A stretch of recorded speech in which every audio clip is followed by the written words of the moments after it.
Guardianship is denied.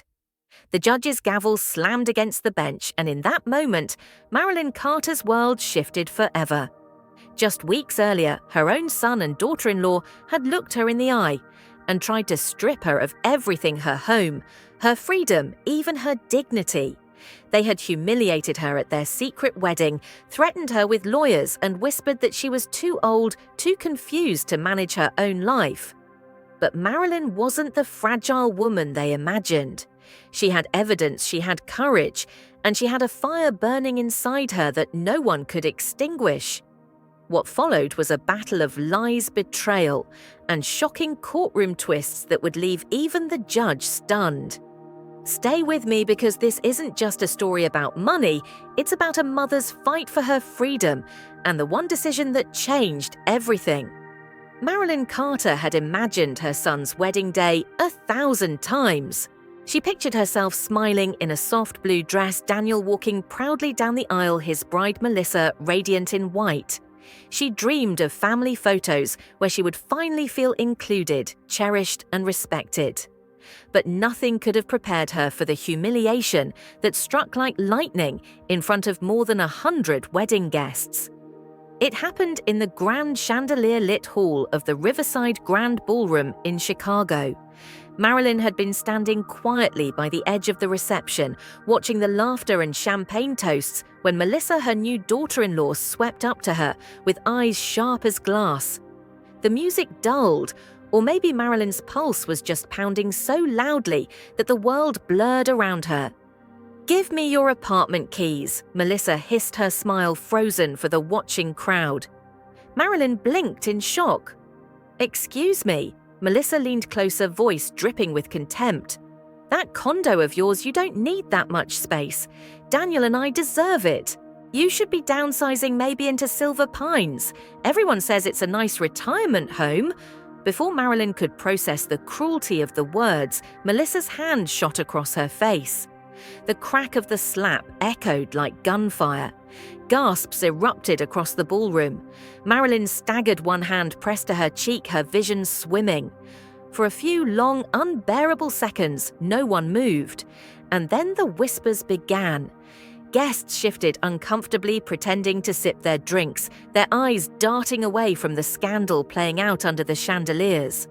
Marilyn searched the crowd for her son, for Daniel. Surely he would come to her defense. Surely he would stop this nightmare. But Daniel stood rooted near the head table, his jaw clenched, his eyes glued to the floor. His silence was louder than the slap. The shame burned hotter than the sting on her cheek. This wasn't just about a key. It was about years of insults, years of being diminished piece by piece. She thought of the nights Melissa mocked her old sedan, the dinners where she ridiculed Marilyn's modest clothes, the cruel jokes about her cluttered little condo whispered just loud enough for her to hear. And Daniel, her son, always said nothing. But this moment was different. The mask had slipped. In front of 130 witnesses, Melissa had shown who she truly was. And Daniel's silence revealed where his loyalties lay. Marilyn excused herself quietly, slipping out the side door into the cold Chicago night. Her heart raced, her cheeks still throbbing. She sat in her car, staring at her reflection in the rearview mirror, the lined face of a woman who had given everything and received nothing but betrayal in return. It wasn't just the slap, it was the culmination of every manipulation, every humiliation. Melissa and Daniel wanted her condo. They wanted her money. They wanted her life carved up into pieces until there was nothing left. And for a moment, Marilyn nearly broke. But then something shifted deep inside her, a spark that had been buried under years of sacrifice. She would not let them take her dignity. She would not let them strip her identity. That night, Marilyn made a phone call to the one person she trusted beyond anyone else. Stephen Blake, her financial advisor. He arrived at her condo the next morning with a leather-bound folder, the one they had quietly built together over years. Inside were the truths Melissa and Daniel had no idea existed. While Melissa mocked her clothes and Daniel stayed silent, Marilyn had been playing a longer game. She had kept her wealth hidden behind a modest facade. She had helped Daniel pay off his debts, quietly co-signed loans, and even covered emergencies without ever boasting about it. All told, she had poured hundreds of thousands into supporting her son's future. And what had she received in return? A slap. Stephen looked at her across the table.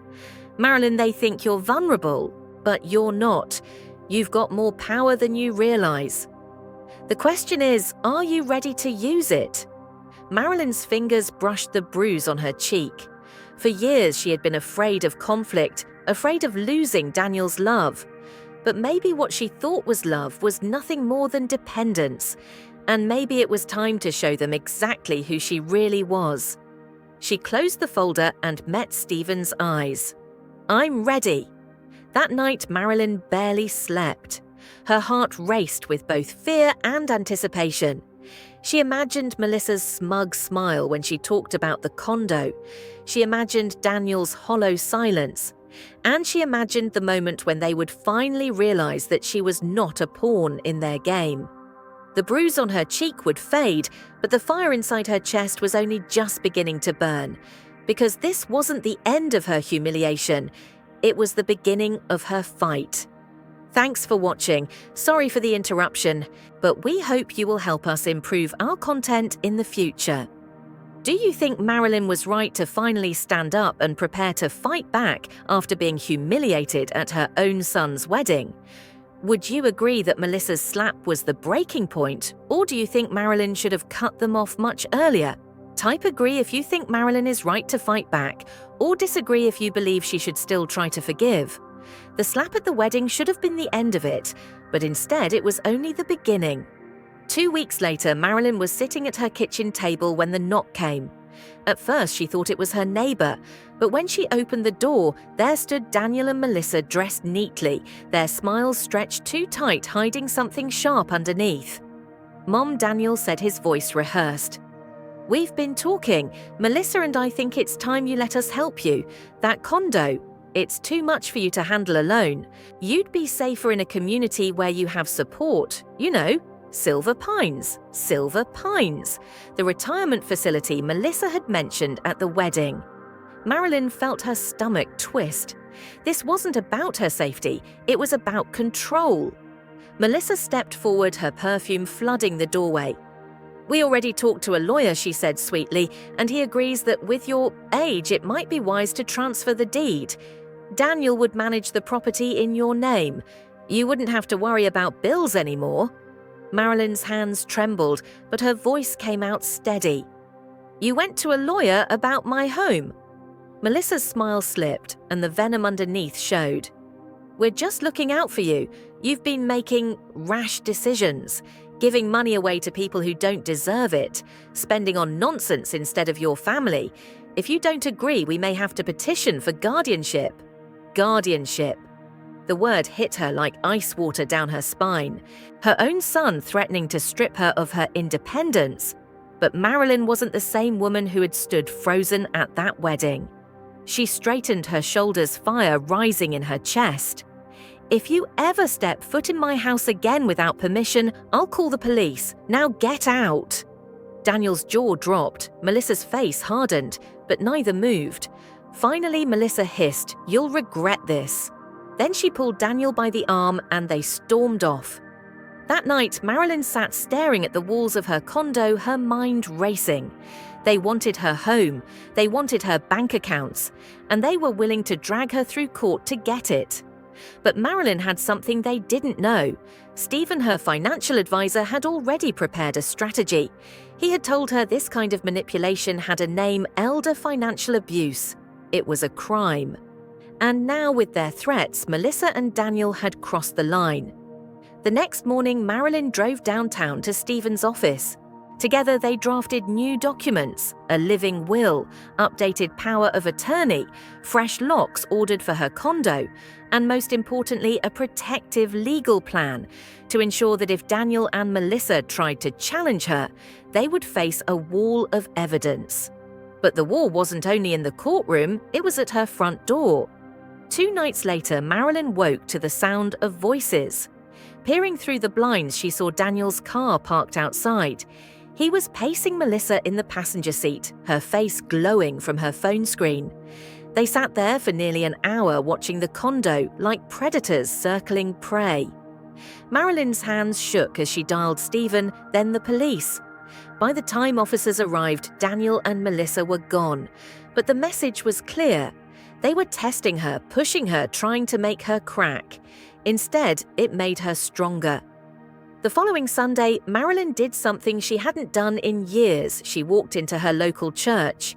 She hadn't been inside since her husband's funeral, too weighed down by grief and the endless demands of Daniel and Melissa. But now, sitting in the quiet pews, she felt something she hadn't felt in years: peace. After the service, an older woman named Evelyn approached her. "I couldn't help noticing you looked heavy-hearted," she said gently. And in that moment, Marilyn broke. The story spilled out: the slap, the threats, the lawyer, the betrayal. Evelyn listened quietly, then squeezed her hand. "You're stronger than you think," Evelyn whispered. "Don't let them write the end of your story." Those words lit a fire in Marilyn's chest. For decades, she had lived for her son, sacrificing her own joy, her own identity. But now she was fighting for herself. And if Melissa and Daniel wanted a war, Marilyn was ready to show them she wasn't the fragile old woman they thought she was. She was a mother who had nothing left to lose and everything left to protect. The bruise from Melissa's slap was gone, but the scar it left inside her was permanent. And it was no longer a wound, it was fuel.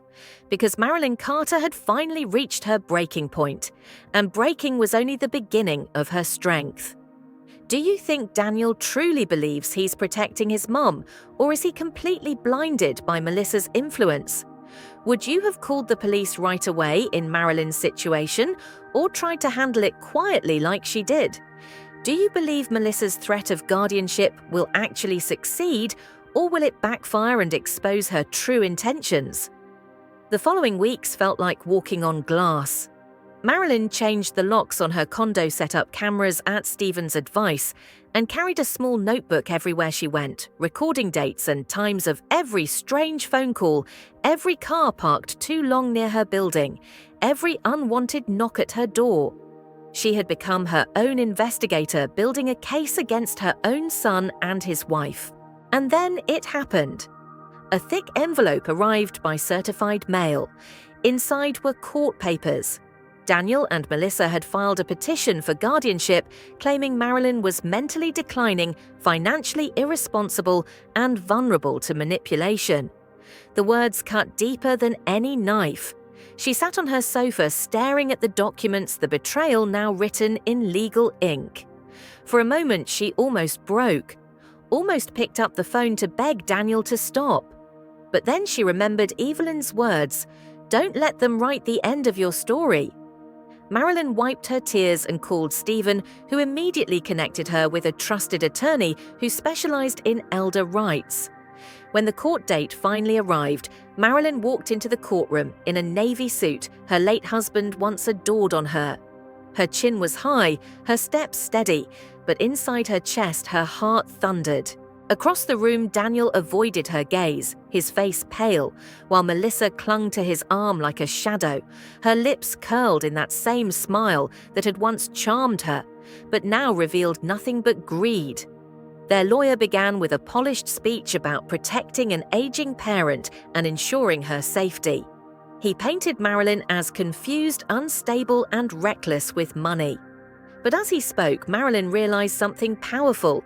He wasn't describing her, he was describing a version of her that Daniel and Melissa had invented to steal what wasn't theirs. When it was her turn to speak, Marilyn rose slowly. "Your Honor," she said, her voice firm, though her hands trembled. "I am 70 years old. I may have wrinkles, but I have clarity. I raised my son alone after losing my husband. I worked for 4 decades and saved every penny. And yes, I spent thousands supporting Daniel and Melissa. Not because I was confused, but because I believed love was enough reason to give. Now I see the truth. It was never about love for them, it was about money, and I refuse to be used any longer." Gasps echoed softly through the courtroom. Melissa's smile faltered. Daniel's shoulders sank. Marilyn's attorney then presented her medical evaluations, her financial records, and the mountain of evidence she had collected. Witness after witness testified on her behalf. Stephen, her financial advisor, who praised her meticulous handling of accounts. Evelyn, who spoke about Marilyn's strength and awareness. Even her doctor, who confirmed she was in excellent mental and cognitive health. When Melissa took the stand, her performance cracked. Under questioning, she admitted that yes, she and Daniel had lived off Marilyn's money for years. Yes, she had suggested selling the condo. Yes, she had told Marilyn at the wedding that only special people had been invited. Each admission was a nail in the coffin of their case. By the time Daniel testified, it was clear the battle was lost. His voice shook as he insisted they only wanted to help, but the evidence painted a different picture. The judge leaned forward, eyes sharp. "What I see," he said, "is not a mother in decline. I see a woman who has been manipulated, pressured, and humiliated by the very people who should have honored her. This petition is not an act of care. It is an act of greed. Guardianship is denied." The gavel struck, and with it Marilyn felt a weight lift that had pressed on her chest for years. Outside the courthouse, Daniel tried to approach her, but Melissa tugged him back, rage flickering in her eyes. "You'll regret this," Melissa spat. Marilyn met her gaze calmly. "No, Melissa. For the first time in years, I won't." She turned and walked away, the autumn wind cool against her face, her steps light, her freedom intact. In the weeks that followed, Marilyn began rebuilding not just her finances, but her life. She joined a local art class she had once dreamed of attending but never dared because Daniel and Melissa always needed something.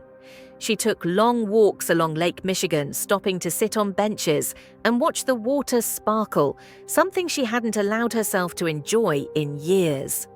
She reconnected with her sister in Florida, laughing late into the night over phone calls they had neglected for far too long. One afternoon, Evelyn came by with a plate of cookies and found Marilyn painting at her easel, colors blooming across the canvas. "You look 10 years younger," Evelyn teased. Marilyn laughed. "Maybe I finally put down the weight I was never meant to carry." And she had. The years of guilt, of manipulation, of buying love that never existed, they were gone. Marilyn had discovered something more valuable than the money. She had lost her dignity, her peace, her freedom to live for herself. Months later, Marilyn made one more bold decision. She created the Carter Foundation for Elder Justice, using part of her savings to support programs that protected seniors from exploitation. "If my story can prevent even one person from going through what I did," she told the board at their first meeting, "then it will have been worth it." Her name appeared in local papers then on a morning television show. Viewers across the country heard her story and were moved by her courage. Letters poured in from strangers, sons and daughters who had changed mothers and fathers, who had found hope, seniors who realized they too deserved to be free. As Marilyn stood one evening on her balcony, looking out over the city lights of Chicago, she whispered to the husband she had lost so many years ago, "Robert, I think you'd be proud. I finally chose myself." A tear slid down her cheek, but it wasn't sadness. It was release. Because Marilyn Carter had discovered the truth at last, real love cannot be bought, and the most important person she needed to protect all along was herself. Do you believe Marilyn was right to cut her son off completely after all the years of sacrifice?